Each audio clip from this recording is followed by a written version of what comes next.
দেখেন, লক্ষ্য করেন, সেই হাদিস নবীজির জামানায় লেখা হইতো না।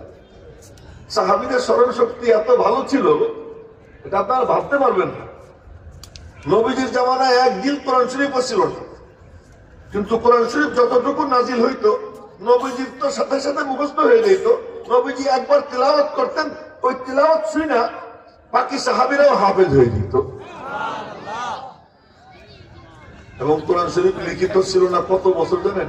নবীজির 23 বছর, আবু বকরের 2 বছর 3 মাস, হযরত ওমরের 10.5 বছর, হযরত উসমান গনির খেলাফতের প্রথম অবস্থায় বেশ কিছুদিন।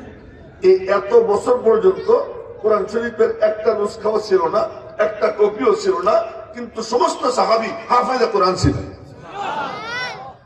কি দিয়া? মনোযোগ দিয়ে শুনতেন, স্মরণ শক্তিও ছিল। স্মরণ শক্তি কেমন আপনারা ভাবতেই পারবেন না যে কেমন স্মরণ শক্তি।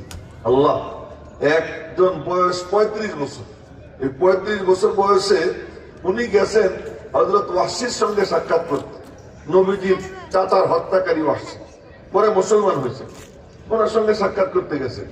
সাক্ষাৎ করতে যাইতে সময় কপাল, গাল, দাড়ি, মাড়ি, চেহারা টেহারা সব বাঁধছে, খালি চোখ খোলা।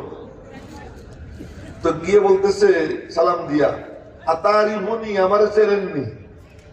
তো উনি এরকম তাকাইলেন, মাথার থেকে পা পর্যন্ত দেখে থেকে বললেন, না তোরে তো চিনি না, তোর 35 বছর আগে আদির একটা ছেলে হয়েছিল, ওই ছেলের কোলে নিয়ে দুধ মার কাছে আমি দিছিলাম, তো তোর কদম দুইখান দেখে মনে হইতেছে সেই কদম দেখতেছি।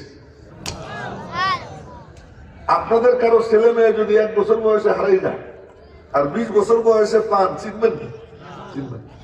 আর উনি 35 বছর পরে বলতেছেন তোর কদম দুইখান দেখে মনে হয় ওই যে 35 বছর আগে বাচ্চারা যে দুধ মার কোলে দিছিলাম, আমার কাছে মনে হইতেছে ওই কদম দুইখান তোর কদম।